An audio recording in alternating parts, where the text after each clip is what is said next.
Welcome back, everybody. Thirsty Thursday, number 22, training for all departments. Tonight we have an excellent group of folks here with us. Some retired careermen, some guys that are still working on the job, vast amounts of experience, calls that you can dream up. These guys have probably done it. So I can say that I'm personally excited for what we're talking about tonight, just as I am for every other night. But I think this one's going to be really good. So with that, we're going to kick it around the horn and do the introductions, and we'll get started because, again, we try to keep it to an hour, and who knows how long we could talk tonight. But that's where we're going to go. So, Trevor, take it away. Great. Thanks, Ben. Really excited tonight. We have a great panel full of people. These are folks I have a great deal of respect for in the fire service. Some I've known since I was let's just say a lot younger, and some I haven't known quite as long. But, a lot of great background, especially in the training and experience aspects of whatever's going on. And looking forward to throwing some questions at them and seeing what they have to say. So with that, I'm going to kick it over to Bobby, and then we'll get to our guests of honor.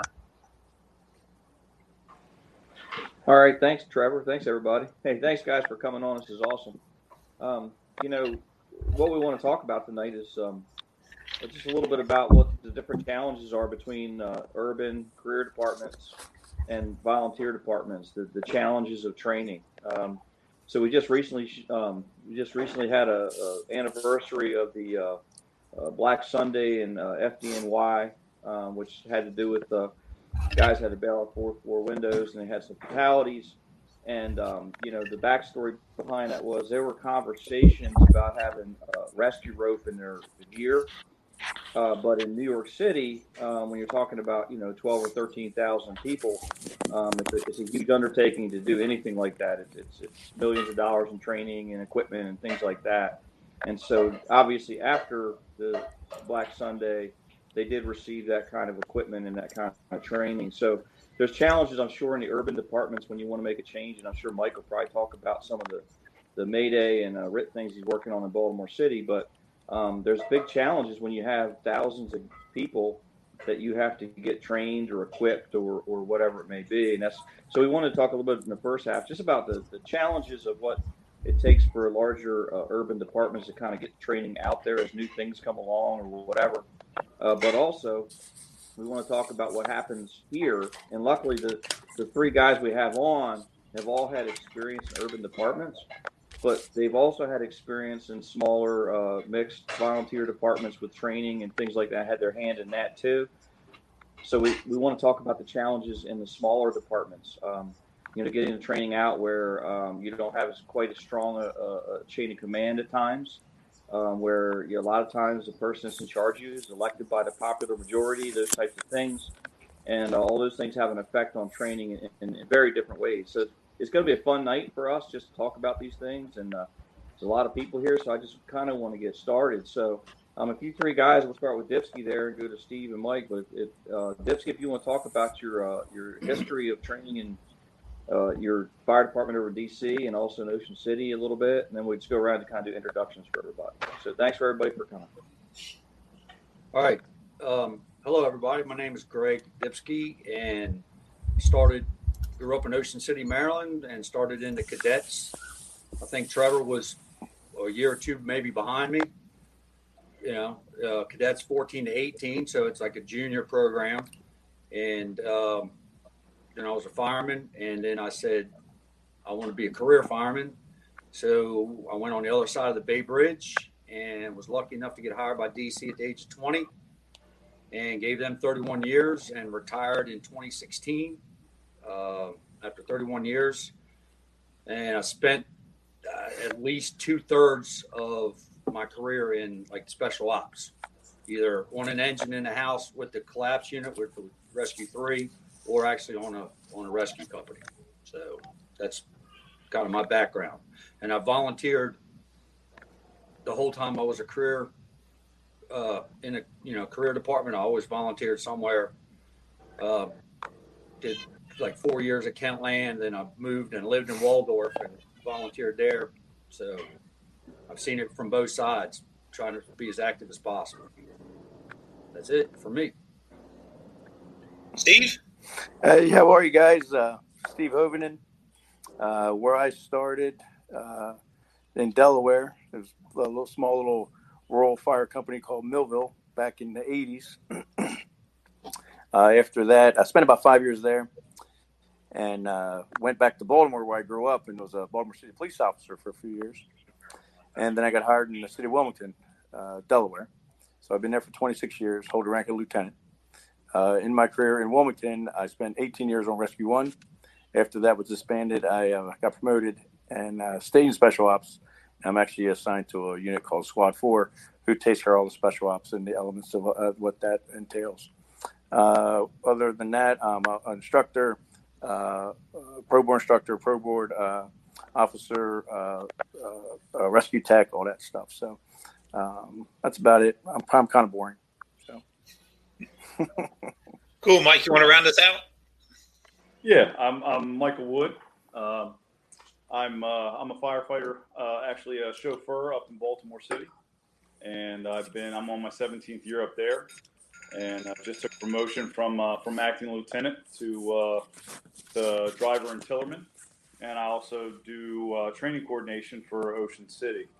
I've been, I guess, hamstrung, so to speak, because I've always been in a large department, and wasn't until moving down here to Ocean City that I actually got a look at the volunteer world and how small departments operate. So it was I was shell shocked, so to speak, to be exposed to both of them at the same time.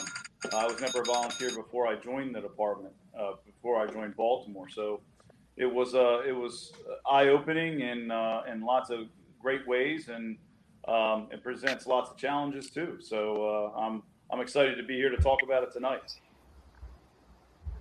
Awesome. Thank you guys again for joining us.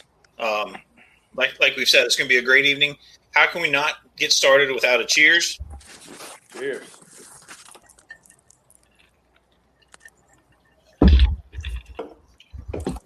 All right, boss man, she's all yours. All right, gentlemen, got some questions for you. As you all know from your experience in Ocean City, and it's a little bit surreal for me to say this because I've been going it'll be 5 years next November, believe it or not. Ocean City is that kind of weird hybrid where it can be a small town, small department. It's a combination career volunteer department, very active on both sides. And yet we become the second largest city in the state for 4 months out of the year, second only to Baltimore. So we have, a high call volume for a lot of the year. We have a lot of urban issues. We have some suburban issues. And up until more recently, we had even some rural issues out towards the mainland and the southwest part of the territory. So you all come from different areas and also had that experience in Ocean City. So I want to talk about two different things and see if you guys can weigh in on this. And Mike, I've had a chance to go up and actually do some adjunct instructing for Baltimore City, and it's very unique to see how a lot of the strictly urban departments handle themselves. And very much like in the situation I'm in, a lot of people get in their silos. So if we have let's say the Baltimore City way or the DC way or the Wilmington way, and the neat thing about Ocean City is we bring a lot of people from outside with a lot of different viewpoints, which is great for training. But to the point that was being discussed prior to coming live, sometimes that can be a little bit confusing because we're trying to find that proficiency of that go-to way, the 85% way that we try to handle most of our calls. So you guys bring a lot of skill sets, a lot of knowledge. But if you guys could talk about your experience from not only the combination fire service, the small town, big city of Ocean City combination there versus where you focused on your main career jobs, and what are some things that you see if you had a chance to kind of build your own fire department based on all this stuff? What are the things that you would cherry pick and best practices you bring forward? So, Dip, as the senior man here, and that's I mean that with all due respect and love. That guy down on that. No, brother. I can't point right with this thing. Hey, you're already pulling a pension check, so brother, I'm gonna kick it over to you, Dip, and let us know your thoughts on stuff. Well, training. I was involved with a lot of the training in DC, being on the rescue, and it was kind of the battalion chief kind of let us. We had a semi guideline in writing, but he kind of let my chief at least let the company officers he gave us free reign as long as we were out doing something, pertaining to our job. He was all for it. And, we kind of got to some places that a couple of times we might have got in a little bit of trouble for being there. But my theory is it's easier to beg forgiveness than ask permission sometimes. So, but we took advantage of some abandoned buildings and did a lot of, training, and we probably shouldn't have been in them. But on the other hand, there's a lot, if you have scheduled training, I've run into this, and I don't know if any of you guys in the career departments have run into this. You have scheduled training. They say, next tour, you're going to the training academy to do this. And I come in as the officer, and, 2 or 3 of my guys have called in sick or got annual leave because they didn't want to go. So it's, so sometimes it's better, instead of having something set in stone, just to kind of wing it. And, being up here, like with training and ice training, last year we couldn't do it because there was no ice. Now this year, you never know. So again, you got to be kind of, flexibility seems to be the name of the game. So. Yeah, Dip, and I hear you. I'm having problems doing ice training in my department right now too. Yeah. But that's, and I've been told sometimes that when I was doing some training that it was, guys wanted to learn about the widget that's on the piece that's used once every 10 years, instead of wanting to go, and they don't know the proficiency of, pulling lines and throwing ladders. That is I don't care what anybody says, that is the basics of the fire service. If you can't pull lines proficiently or throw ladders proficiently, doesn't have to be professionally, just show some proficiency. There's no real sense to move on to, the widget that's used once every 10 years. We use lines and ladders every day. So that's my theory. Yeah, and to kind of dovetail into that a little bit, I know that especially in the larger departments, it might go by individual companies, or in a place like Ocean City, it might be based on the shift, where you almost have 4 separate fire departments, A, B, C, and D, kind of do their own thing. So from your guys' experience, and Steve, I'll pop over to you next. How do you combine those things? How do you get, like what Greg's talking about, the people might be disinterested in the company-wide training, but yet make sure that your crew is the most proficient it can be without creating so much variance in the way people operate? Yeah, to add with what he was saying, I am familiar with Ocean City. I did work part-time there for a few years back in maybe about 10 years ago. So I'm familiar with, the career, volunteer, part-time situation you got down there. And I know with the 3 career guys that are here right now, it starts with minimum standards, and that starts at the fire academy itself. So we have the luxury of being, we were on all career departments. We didn't have the combination with the volunteers or even a part-time staff. So you work side by side with the minimum standards of those guys coming out and whoever coming out of the fire academies, which when you get to the combination departments, a little bit different. You have different levels now of minimum standards. The experience I had with some of the volunteer combination departments is that they held their career guys on a higher level than volunteers, which is it wrong? Is it right? I couldn't tell you. But with the scheduling, if you ask me, that is the toughest aspect of it. With guys being off sick, Kelly Day, vacation, things like that, and you're trying to get minimum training, even a monthly training drill, or something that your battalion wants, something that admin wants, it can be very difficult. Then if you would add like the volunteer aspect into there, how do you schedule that? Maybe it has to be at night, weekends, and then part-time. They're just part-time employees. They show up whenever they're scheduled, even if they do show up. So the scheduling is huge, but I believe minimum standards, especially with DC, Baltimore, and even Wilmington, it's coming out of the Fire Academy. At least we had that, which is a good thing. It's a good thing. So. Understood. And Mike, from your perspective, and especially in Baltimore, I know a lot of departments have SOP or mission-driven tasks. Whereas, to Steve and Dip's point, sometimes as the officer in that combination department, you might have to base your tactics on not what your SOGs or SOPs or procedures are going to be, but actually who you got riding with you that day. So, if you guys could kind of talk, and Mike, I'll kick it over to you, go down that rabbit hole for a minute as well, in addition to the other things we just talked about. Yeah, that's something that all the major urban and metropolitan departments have an advantage with, is that their foundation is built around, their MOPs, SOGs, their training manuals, and they're able to churn out that factory of trained firefighters much more easily because of that. With a big thing, of course, is having their own academy. Whereas, down here in Ocean City, we have to kind of piecemeal that together. So we're not operating off of our set standards, which obviously are paramount. We do have to wing that. And, the one thing that's important to remember is that, in these large areas, you have all these different jurisdictions within. And we can refer to them as box areas as well, but not just that, but you take a city like Baltimore, and if you are strictly downtown in Baltimore, and I'll come at it from a perspective of truck companies, because that's what I can relate to the best.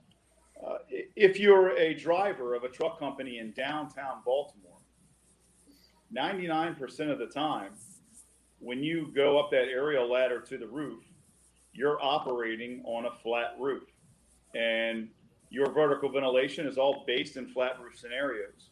Now, if you go over to Northwest Baltimore, your drivers, when they throw that aerial, they're going to balloon frame construction, single family dwellings that were built back in the 50s, and they have a heck of a pitched roof on them. So they're dealing with the knee wall issue and possible fire spread because of the balloon frame.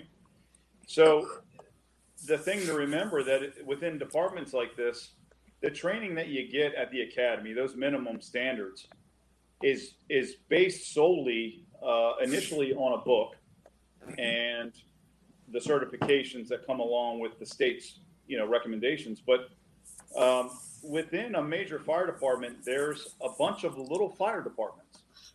And that's an example, is that truck company in the Northwest section of Baltimore, their tactics and strategies are completely different than a downtown truck would be.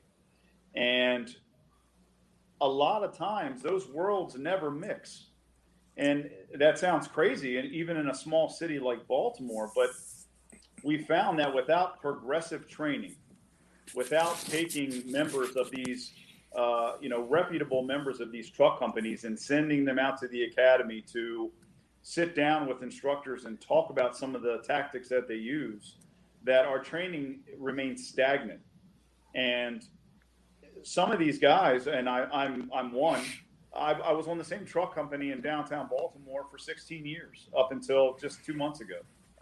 So now that I'm climbing on peaked roofs that are all slate, it's almost like relearning the job. And that's a curse of some major departments, because there is no movement. It's not like Ocean City, where one day you're riding at Station 4 and the next day you're down at headquarters.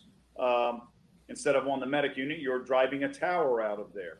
And then the next day you're on, your next shift, you're up at Station 3 riding an engine. So you're not as dynamic in these larger departments. And because of that, you have to be more proactive and progressive with your training, and realize that within these major departments, there literally is, if you have, 16 truck companies, you have 16 little truck company departments that all operate with different tactics. Sure, we were all trained under the same umbrella of the Baltimore City Fire Academy, but recognize what that academy teaches.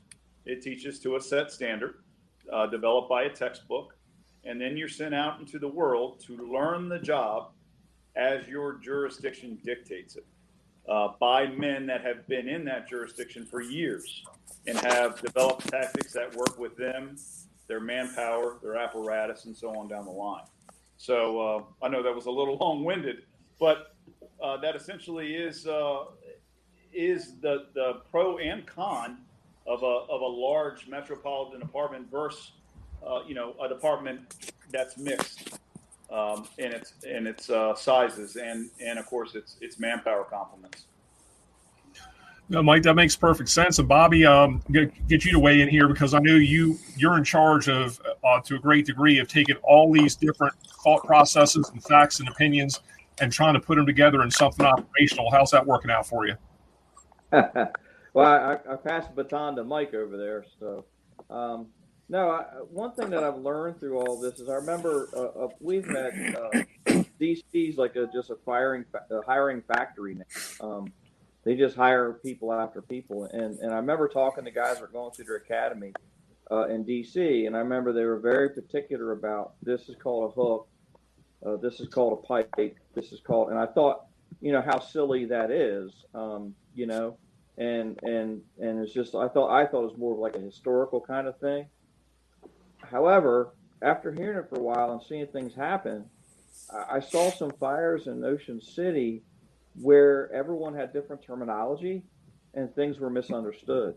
And so, I don't want to get into specifics of it because I don't want to implicate anybody, but what was happening was people had a different language. So some people called it a deuce and a half. Some people called it a large line. Some people called it a long line. Some people called it a mall line. Some people, when you're riding down the street and you're going to a working fire and someone yells out to pull a mall line and you think it's a long line, or whatever, mistakes happened, I think, just basically on a terminology. So I think what I learned from all of that was, even though we have so many different influences in Ocean City, every single Mid-Atlantic department, I think, is represented in our part-time staff at times. We have to develop an Ocean City way, and that's where Mike is really trying to do that this is the best way in Ocean City to do what we need to do, and we probably need to adopt more terminology and more radio discipline with all of that kind of stuff, things like that. So one thing I really wanted to kind of touch on with you guys in this first half hour, though, is I really wanted to touch on what are the challenges when you have a change. And I'm going to go to you last, Mike, because I know you're going through a huge Mayday RIT project in Baltimore City. The question is, once you come up with, there's a new thing coming out that really needs to be done in your fire departments. I'll start with you, Dypsky. How did you guys translate that to a large urban department to go basically citywide? So can you guys talk, did you have experiences with that, and how did it work, and how did you actually make it happen? So Dypsky, I'll go to you first, bro. What was the question again, Bobby? Because you were like, speak up. So if you had a significant change that would happen in DC Fire that you needed to do training department-wide, how did you have experience with that? How did you implement that training department-wide, say a new RIT or a new procedure or something like that? How did you guys implement that training citywide? Well, I was lucky enough to be in Special Ops Division when they decided to I guess I forget exactly what the word is, but we kind of got like academy status or whatever. So one of the first classes that I was involved with was a rope rescue class. So we got all the interested parties that had some knowledge of rope rescue, got them all together. We all sat down and argued and fought and hashed it out, and came up with our own manual and a way that we wanted to teach it. And it worked out pretty good that, in other words, like you were talking before, the Ocean City way, that was the DC way. We took a little bit of CMC stuff and a little bit of all the places, and a couple of guys have been to classes here and there, and then we put it all in a book, but we tweaked it to try to A, make it the DC way, and B, to try to make it as simple as possible. You can have trigonometry ways to do things, but 3:00 in the morning, who can remember that? You want to try to make it as simple as possible. The old 3:00 in the morning when people are not bright-eyed and bushy-tailed,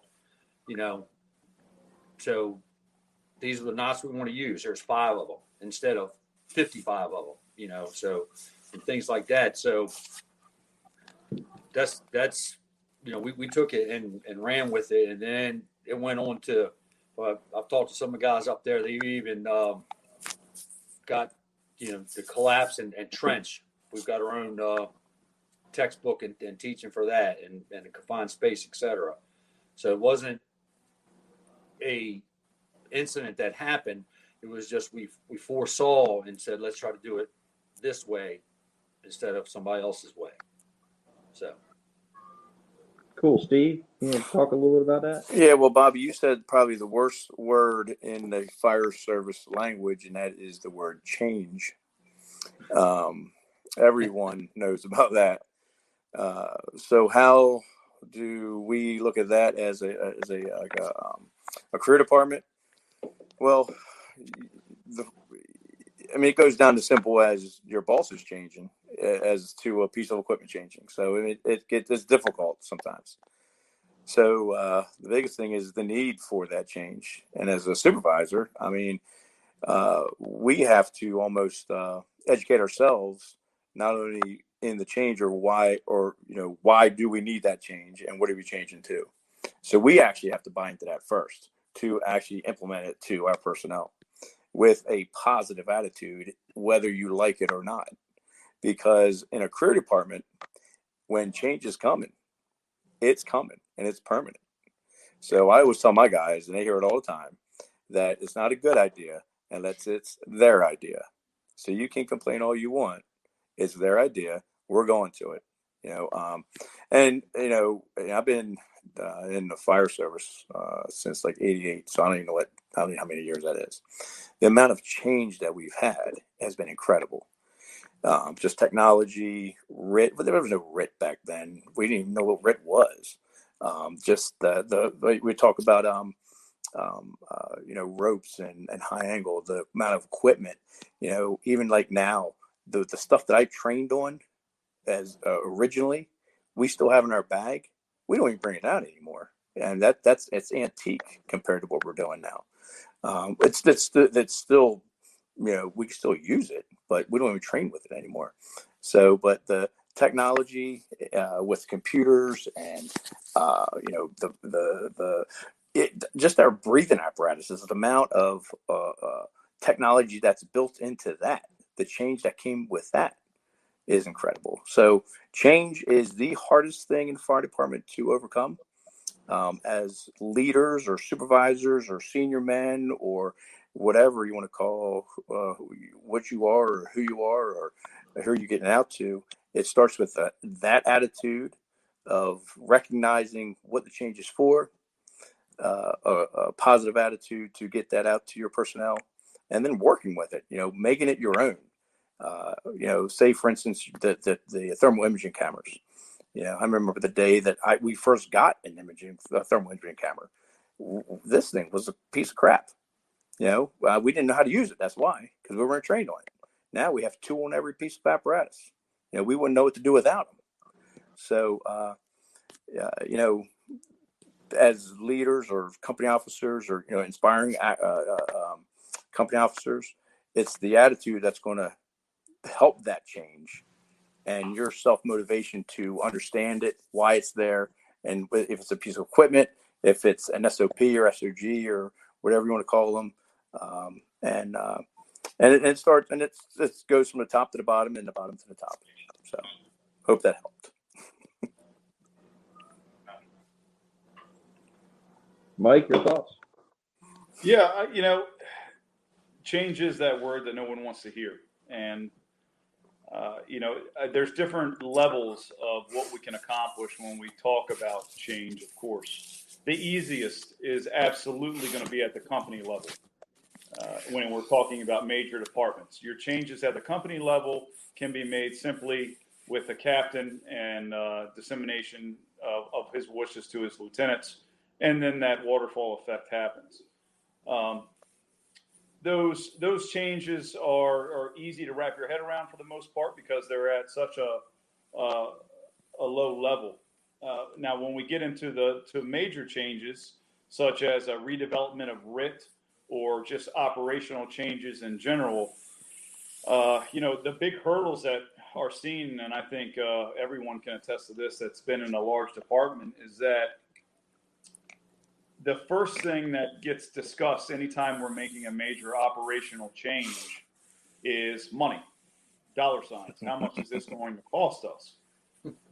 And there is a limit that they're willing to go and a limit that they're willing to spend in order to make any operational changes at the whoosh of the working class or the firefighters. The other large hurdle, and I think that I don't just speak for the department that I've worked with, is you need, in order to have a surefire catalyst for change, you need a major incident that will precipitate that, or unfortunately, you need a major accident that a lot of times, unfortunately, involves a line of duty death. And then the money and the change, those gates open up and just dump onto your lap, and you're allowed to start doing that. That is the plague of a large department, is that we, with the exception of technology, our change operationally is very much reactive. I think you have better opportunities in smaller mixed departments, such as Ocean City as an example, to be more progressive and more proactive in your training, which will also facilitate that necessary change, just because it doesn't have as much channels that it has to go through. And it's not only do you deal with money in these larger departments, you have such a large administration. And I think one thing we can all agree on too when we speak of administration is that a lot of times the good ideas at an operational level need to be the good ideas of the guys wearing the white helmets. And egos get in the way of that. Inexperience gets in the way of that. And sometimes where that disconnect is from the black helmets to the white helmets, it's hard to bridge that gap to explain why that change is necessary at an operational level, because many times, your administration has not rode on those rigs in quite a while, and that makes it very difficult for that line of communication to be open, I think. But those are some hangups that do not allow for that operational style change, that major change to occur in a lot of departments.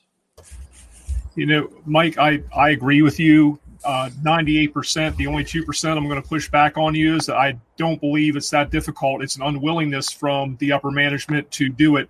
Not so much that it can't be done.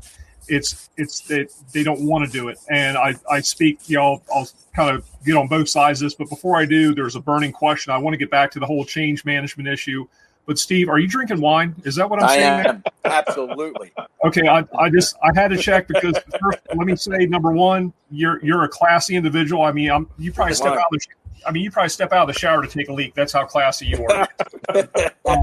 Anyway, getting back to it, Mike, I agree with you 100%. And here's one of the things that I've looked at, and we try to do this in Ocean City. I know I try to do it in my department.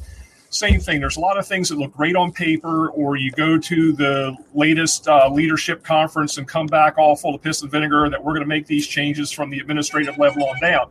And there's a lot of wisdom in the trenches. And Greg had mentioned this a little bit earlier. If you could take a core group of your hard chargers in your department, whether it's the special ops guys, the truck guys, the hose folks, whatever, it doesn't matter. But instead of having an edict come down from on high that looks great on paper and say, so shall be done, this is your new SOG, How about you put it out there to the training, get that group of guys together, and we say, look, we're 85% on board with this. And I'm not talking about saving the baby by committee, okay, because we're going to have 200 different opinions on stuff. But coming in and saying, look, here's our goal. Make the goal very clear to everybody and say, this is what we want to do. Here's why we're trying to change it. When people understand the why behind something, they can buy into it. And it's okay for them to ask why. And you can't get butthurt as a chief officer, as a lieutenant, or anybody with a bugle on their front piece when someone says, well, why is that? There's a way and manner to ask that question, but still, nevertheless, if they understand why they're doing something, they buy into it. But when you train and your SOG comes out of training versus trying to train to an SOG or an MOP or whatever the latest and greatest operational guideline is going to be this week, that's what's tough, because right away, the firefighters, the boots on the ground, I mean, if it doesn't pass the sniff test right away, they don't buy into it, and they're going to discount it and go back to what they know. And that goes back to the A, B, C, and D shift fire department. So I want to throw that to you guys from your experience. I know some of you have been brought into that in your own career departments. Do you see a better way to, if a chief officer or the administration comes in and says, we want to be better at X, Y, and Z. Here's why we want to be better. And like you guys said, if there's a trigger event that occurred, then everyone's under the gun to make it happen. But if we're being proactive and say we want to be better at truck placement, we want to be better at doing whatever, how do we more proactively go and bridge that gap? Because Mike, I agree, it can be done. It's just how do we create that willingness that the administration will come down and say, okay, here's what we need to do, here's why we need to do it, and you guys are the smart ones, the boots on the ground.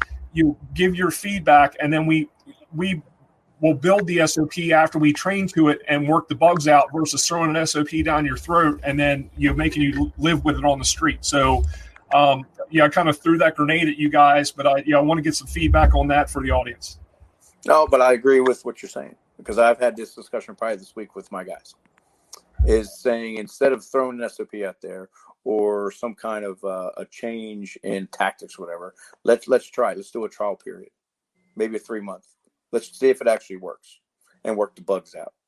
Instead of writing the SOP and now we're bound to that SOP. Let's do a trial period. And that's something we don't do where I'm at. It's pretty much it's if it's written, that's what we have to do. Effective on that date. So and then hopefully we have some input to maybe tweak it some if they want to or not. So but I see maybe a trial period if that's feasible. And to the point that you guys made before, that a lot of the people who are writing this, not that they're not bad or stupid people, and they might have a lot of great experience, but the recency of that experience and the conditions, they might not have ridden backwards in a long time or been in that position where they have to make a decision. So it could come down to equipment, it could come down to personnel, all that. So that's why, if you ask me, it should be just some kind of trial period to see if it actually does work, if it fits for us. And if it doesn't, let's go to plan B. Well, Mike, what do you guys think? Well, and like I was saying before, a lot of times, instead of this is the way we're going to do it coming from the top down, if it's done at the bottom and then thrown up to them, like I said, with our rope stuff or anything, if you get, this is the way we want to, re-rack our lines. Let's get guys from busy companies, busy engine companies, or if this is the way, this is the new way we want to cut these routes. Get guys from busy truck companies or whatever, get them together, let them hash it out. And then, because you know how it goes in a fire department, gossip's going to go around. They're going to, it's going to, like within a week, everybody in the department's going to know, hey man, it's Greg and Mike and Steve. They're on that. They're all working on this new thing for us. This new, how we're going to operate the widget. So those guys are pretty good. They've been around a while. Instead of, Chief John and Chief Joe and somebody else telling us how we're going to do it. It's the guys that are actually going to be doing it all the time, writing the manual and setting the standards. So sometimes that, like, I think like Bobby or whoever just said, that's that passes a sniff test a little easier because the guys know it's been thought out a little bit more than just somebody sitting behind a desk and just trying to shove it down your throat. So, yeah, I think recognizing that change isn't a bad word anymore will go a long way. Things are always changing around us. It's tradition is very important to have. However, there are certain elements of it when it comes to operations and things of that nature that you have to accept and adopt. That change is good. And you need to kind of live by that law. An example would be, up in Baltimore, one thing that they've started doing now in the academy is they've invited some of us from the field, specifically to our discipline.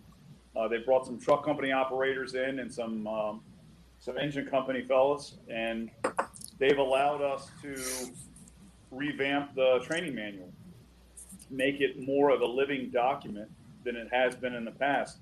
Understanding that change is important as construction changes, apparatus changes, technology advances, that we need to also change with it, or we're going to become a dinosaur individually. So it is important that we adopt those new proactive approaches to our training.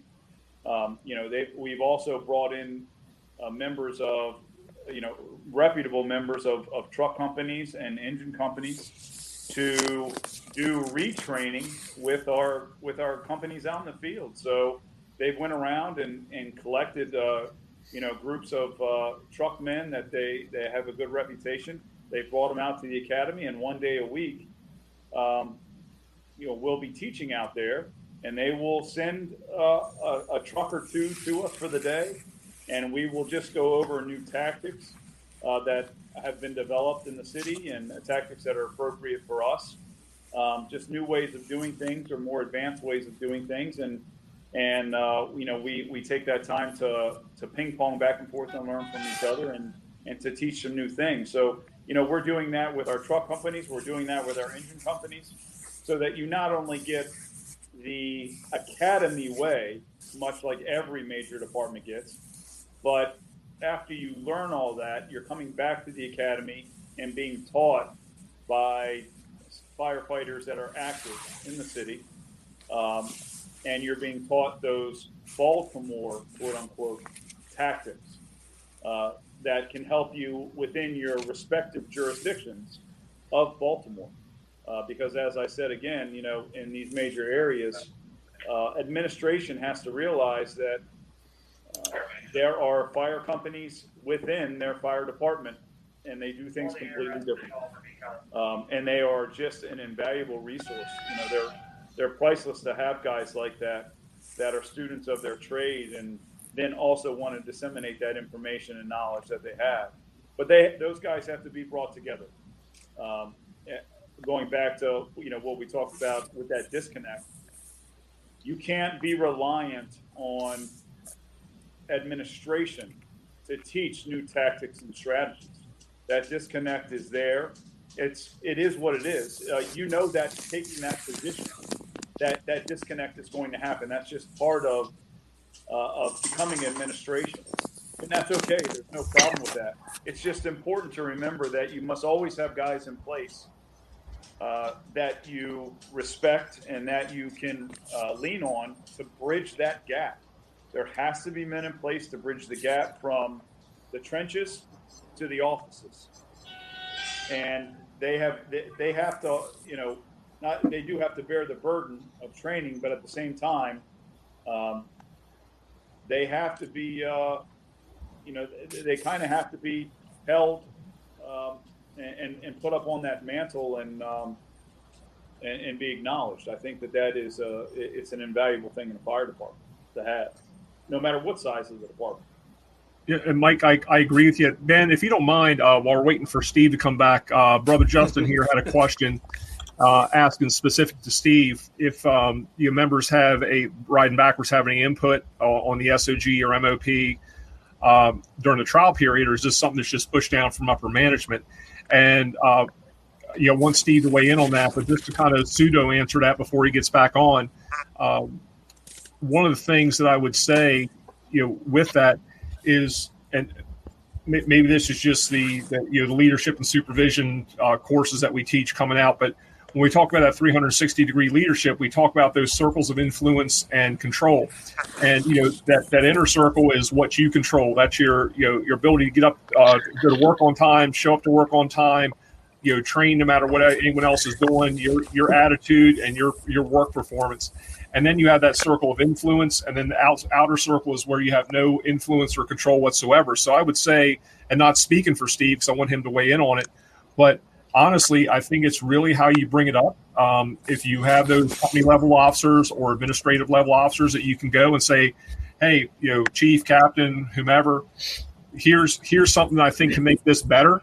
And the way you frame it to them, because look, people are people, and you guys have worked with this, where we've had that, very ego-driven officer that you really got to pat him on the behind and make him feel good about himself, and others that you could go up to them and really question their mother's lineage, and they'd still be okay with you because they know you're being honest with them. So, from that perspective, I think that yes, people riding backwards do have an influence, and they channel it up through their company level officers, but the wisdom is truly in the trenches, man. I mean, the boots on the ground are doing this every day, and stuff that looks good on paper or as bullet points doesn't always pan out on the street. So, while we're waiting for Steve to come back on, Dip or Bobby or Mike, do you guys have any thoughts on that as far as the influence from the bottom up? Can I jump in real quick? Yeah. It's been a little while now, but we changed from our bumper loads from a Kentland style load to the Lexington load that we saw in Ocean City, and that was something that we started from the bottom up. And we wrote up the proposal, we sent it up, and like Steven mentioned, we got to do a trial. One of the things that we identified was an issue for us in the Salisbury Fire Department was we did a trial of that load just on one engine. So we're staffing 2 engines, 1 truck. And only that one engine had the Lexington load on it. So when we went to our next trial, after that trial period was over for the Lexington load, we ended up putting that across the department for all the frontline apparatus. And then the next trial that we did, we added a 350 line off the back. And that was something that we ended up changing and putting on all of our engines across the department. So it didn't matter if you were at 16 or 1, we had that same thing. And it was much better received that way because everybody got the opportunity to see it in their firehouse. Everybody got the opportunity to train with it and become comfortable with it. And I think we were also blessed with our upper management. Our fire chief, he said, I'm not going to pull it. I don't really like. He doesn't say he doesn't care, but like I said, he's not pulling it. So if it's something that we think as the people riding the apparatus every day is going to make us better, that's what we're going to go with. So as long as he's getting positive feedback and it's coming up through that he's on board with it. So just something from the volunteer combination side with that. So. Sorry about that. My daughter called. So I forget I can hear you, but what was the question again? So I can answer the young man's question. So the question was, do you think the members riding backwards have any input on that SOG or MOP trial period, or is that just upper management to make those recommendations? We did in the past. I believe I now it pretty much comes from upper management. Or not even upper management, we'll say, but like battalion chief and above. It's not too much of even lieutenant and below. We might have a suggestion, but the SOP or SOG will be written and implemented without input from the lower half at all. So, and it's kind of forced, and we're the ones that have to work with the bugs and get them out.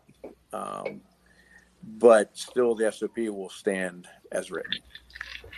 if that helps.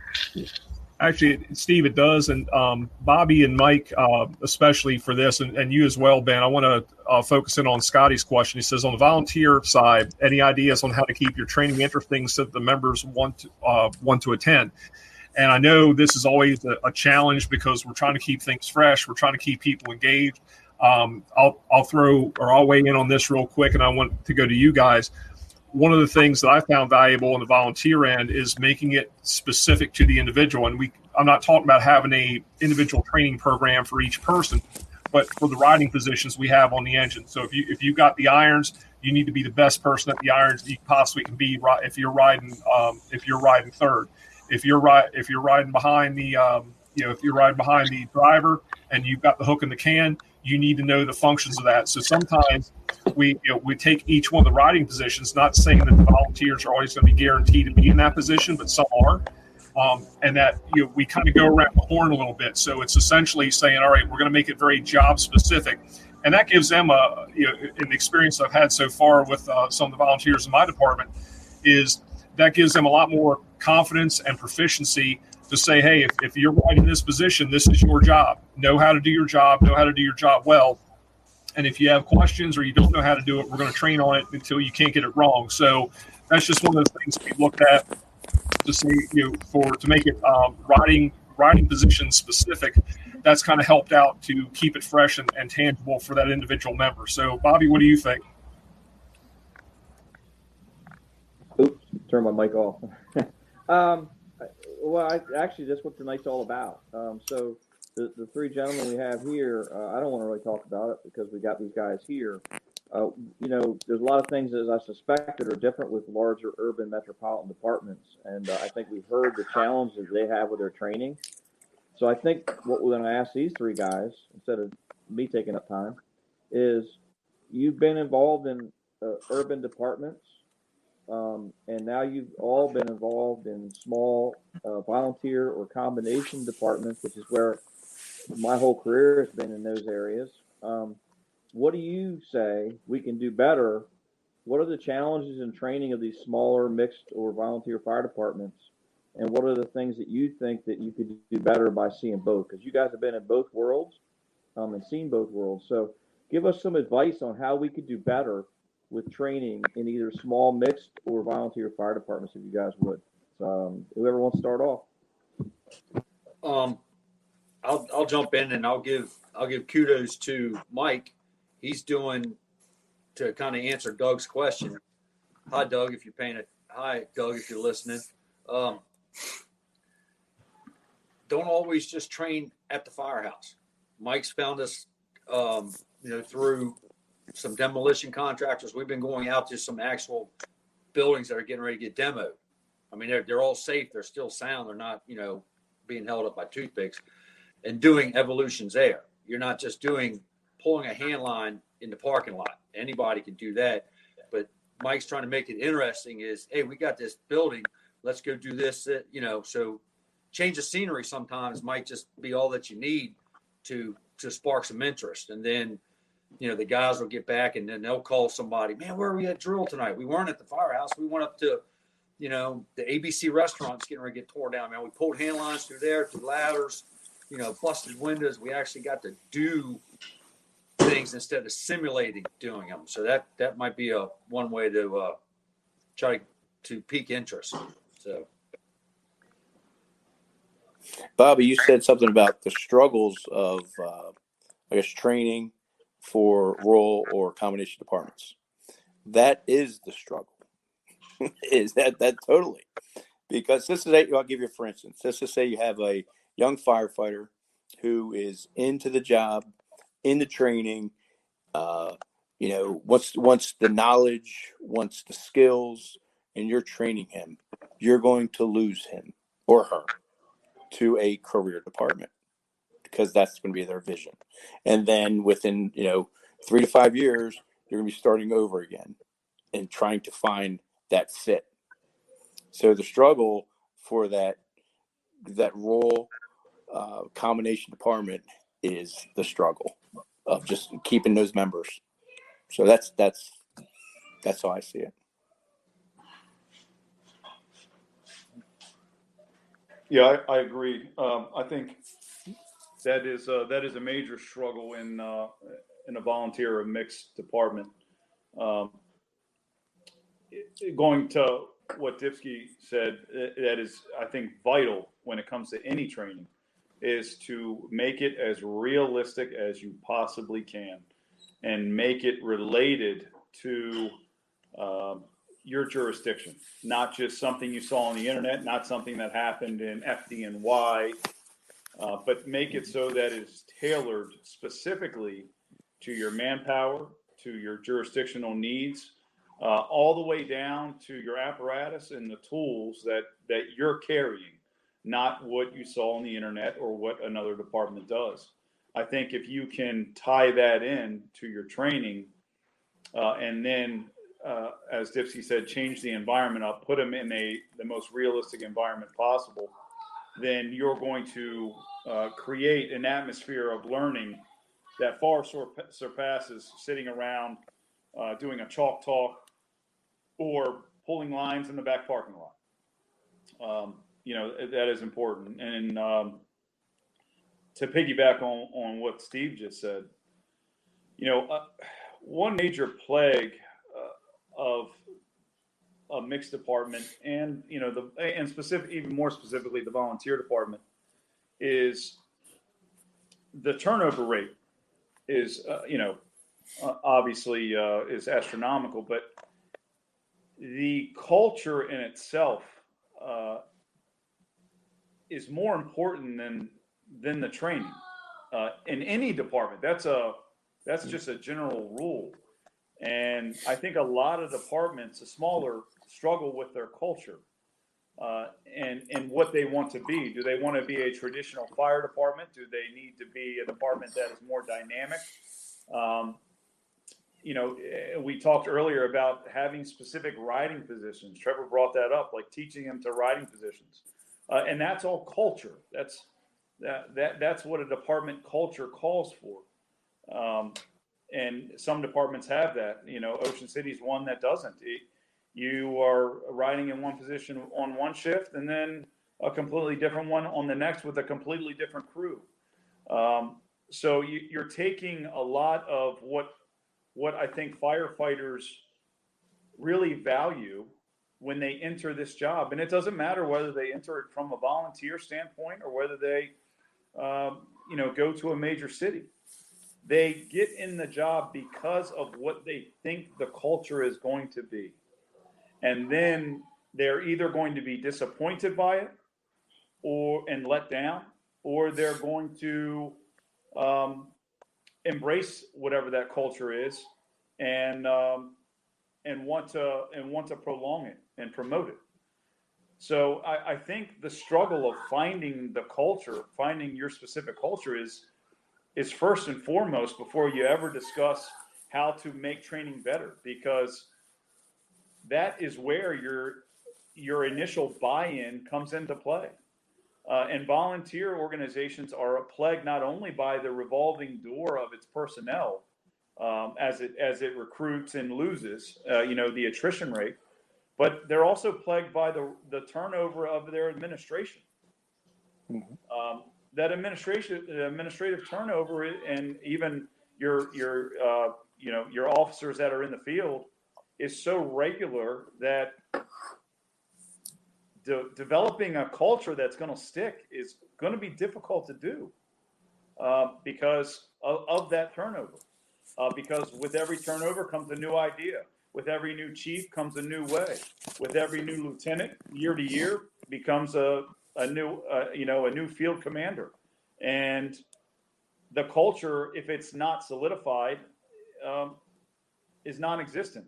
And a lot of your other buy-ins get lost because of it at the firefighter level. So, that is something that plagues, I think, the volunteer world, is trying to lay a foundation that their culture will thrive in regardless of the rapid turnover rates of their administration. And I think that proves to be a problem because volunteer organizations are heavily reliant on their administration for everything. Whereas, in major cities, of course, our administration dictates policy, But as we already talked about, in the last hour, yeah, sure, administration dictates your MOPs and, your academy, puts out there its basic training, but the meat and potatoes of the training for any jurisdiction does not come from its academy. It comes from its men out in the field, its senior men, its veterans. Mm-hmm. That's where that the meat and potatoes come from. And that is something that hampers the volunteer world. And I say that because of the turnover. I can specifically tell you that my truck company, the people that I've been working with, I was working up until very recently with the same guys, with the exception of one officer turnover for the last 13 years. That's 13 years with the same men beside you, riding in the front seats, riding in the back seats. You grow up with these men. And the training ensues off of incident after incident after incident. You go out there and you do more and more training. And for departments that don't have crew integrity, for departments that don't have the ability to experience these incidents at a regular clip, it becomes very difficult to instill that buy-in without a solid culture to lean on. Because at the end of the day, when you don't have the incidents, you don't have the crew integrity, even if training is subpar, the fallback is always the culture, what was already pre-established. And I think that that's something that is not addressed as much as it should be. We always try to put emphasis on, well, we're just not trained enough, or whether maybe we just need to change our hiring practices, or this or that, or it's the apparatus, or what have you. There's a whole slew of excuses, but culture is ultimately the most important thing, I think, and that's dictated mostly by the administration in both services, and it is carried out throughout the generations by the guys that are in the trenches. But it's, it starts at the top. Very well put. Yeah, Ben, I think I'm gonna do my closing. We're going over an hour now. Go ahead, brother. I think from doing training for a long time, and I know Steve taught with me for a while at Delaware State Fire School, which was a statewide fire academy, basically for volunteers. And we did that for a while, and I'll never forget it. I worked with a guy, I'll call him out, Scotty Lawson, a well-respected captain from Fairfax County that happened to live in Delaware and helped us teach. And we used to teach with a hard fist back then, many years ago. And we just, if you didn't crawl in the building, we make you crawl around the building after you got out and embarrass you and things like that. And I remember Scotty, we were doing some of that stuff, and we did it because we thought that it would add the stress to the firefighter that you couldn't give in a burn building was a reason why we said we did it. And Scotty said, "What are you guys doing?" And I said, "We're doing this because we want to get into reality." And he's like, "We don't have time for this." He said, "You got enough time to explain to these people what you want them to do. They have enough time to do it, and you have enough time to explain them what they did. So they're crawling around the building in the grass outside. They're not learning anything." And I kind of stepped back for a minute and thought, yeah, and I thought maybe there's something to this. And then I think FDIC was kind of an opening to me. When FDIC many years ago used to be really for instructors years ago. It's pretty much more of a training academy kind of thing now for learning things, but it was an instructor thing. And everything that we were learning in FDIC was taught with respect. So if Greg Dypsky was teaching something, or Trevor or Mike was teaching something out there, it was in the eyes of, I'm going to teach another instructor how to teach this. And it was very respectful. And what I learned through all of this, with the exception of the very beginning basic training that these guys and girls get, what I learned from all of this is that if you do disrespectful training, they're not going to learn a thing. If you talk down to these people, if you treat them like dogs, If you make them crawl around the building outside, they are simply not going to learn anything except for you're a jerk. That's all. Their take home is going to be that. And so I think the idea is to have respect, but not be a coward. That means have respect, but don't be afraid to stand up for what you believe in at the same time. But, if Greg and I are teaching people how to cut metal, and we have a volunteer guy that's brand new in there, and he's come out of 20 years working in the welding shop, I'm pretty sure he knows more about cutting metal than we do. And that's kind of that respect thing, is everybody on the job knows something that we don't know, no matter where we are in that job. And so that's where that respect comes from. We don't know what anyone's background is really. And so I think I've always found that, especially like with Strike the Box training, is that respectful training just gets way, way better results in the whole thing. So I think that's one of my messages to all the small volunteer fire departments is back down a little bit, go about 80 or 90%, give people a little room to learn.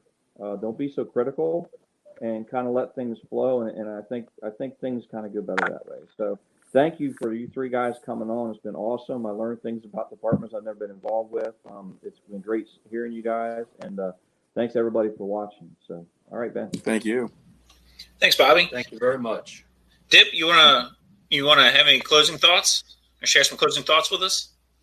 Well, one of the things that for anybody who's out there, just because you've done it once doesn't mean you're proficient at it. I pulled a hand line last week at training. Well, this week we're going to pull hand lines again.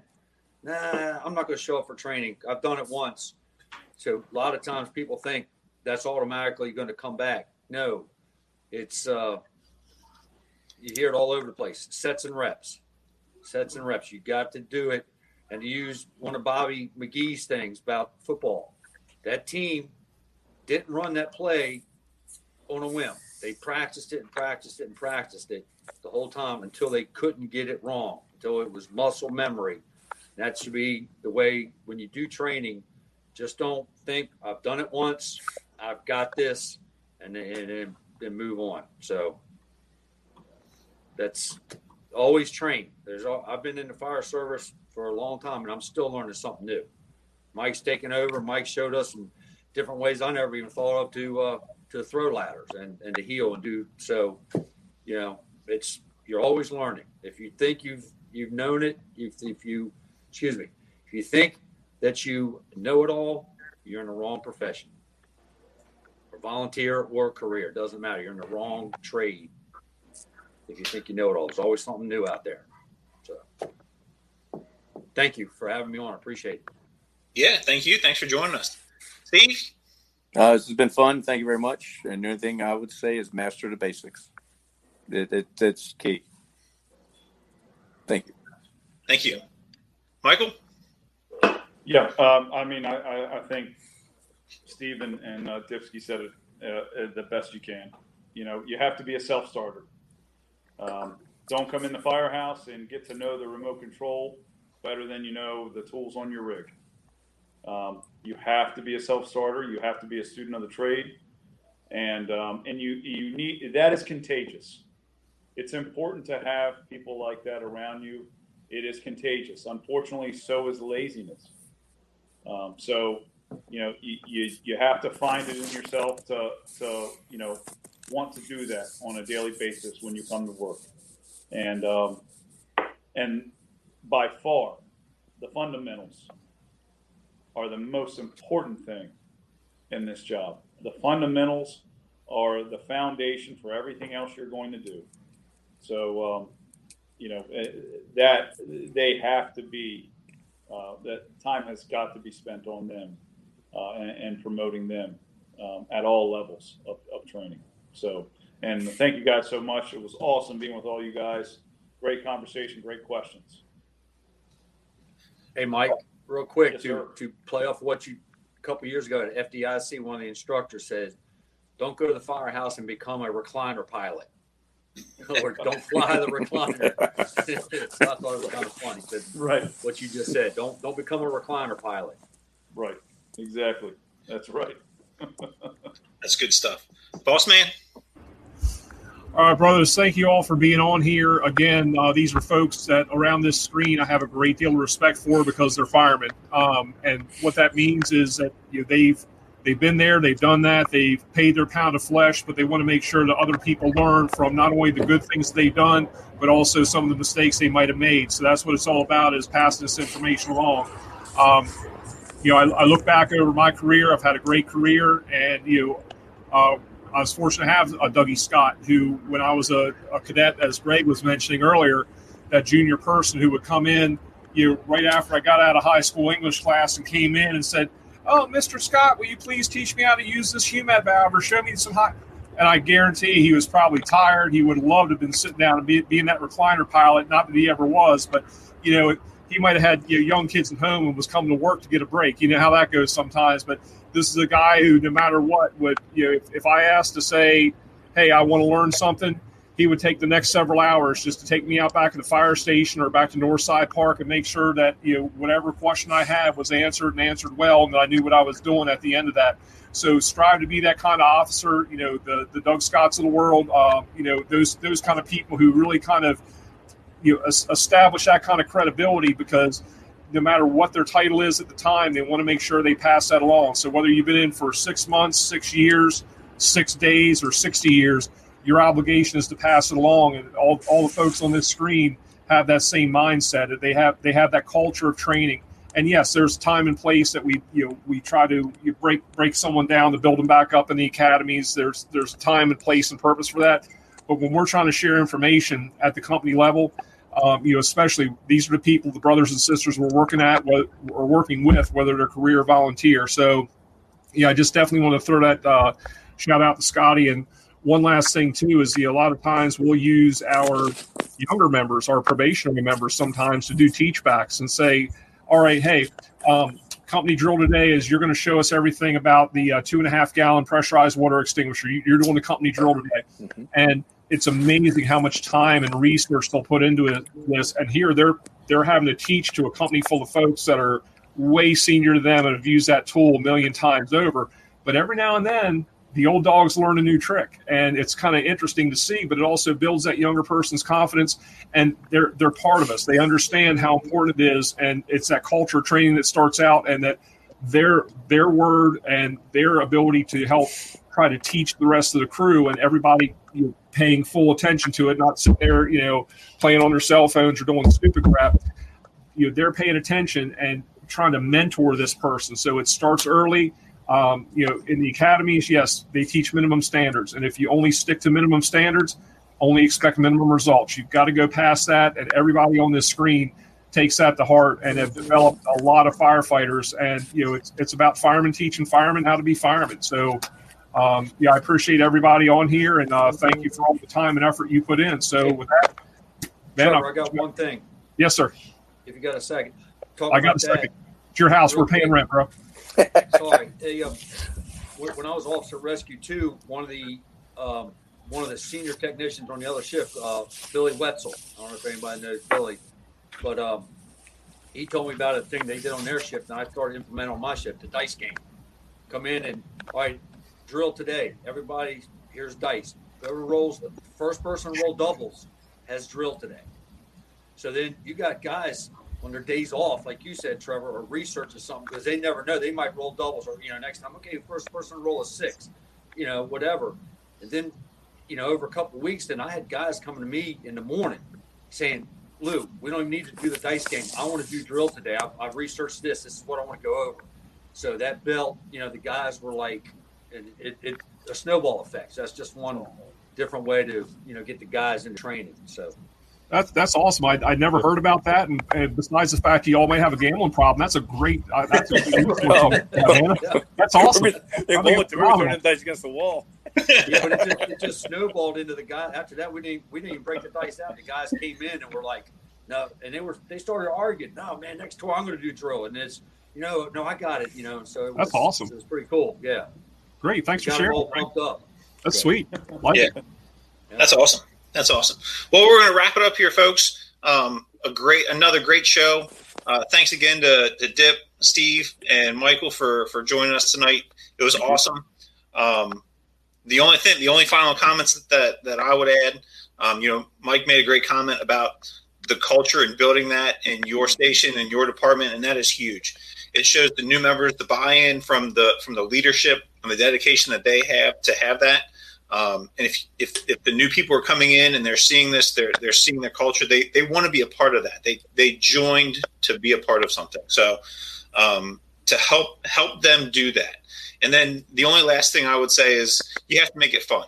Like you can do all this kind of stuff. You can do all the training, but if there's not some enjoyment, there's not some sort of camaraderie, some of that brotherhood, sisterhood that you're getting through that, then we need to kind of change our approach a little bit. Because if it's not fun and you're like Bobby was mentioning, I'm just getting my dick kicked in every time I do this. Well, I'm not coming back.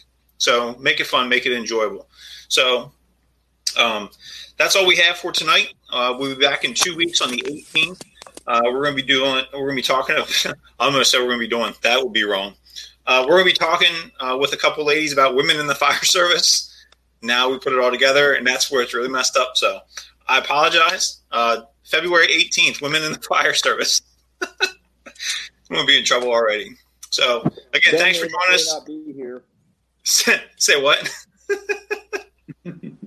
Ben may not be here, but we'll have. Yeah, I'm probably not going to be allowed to come back on for that. Good show.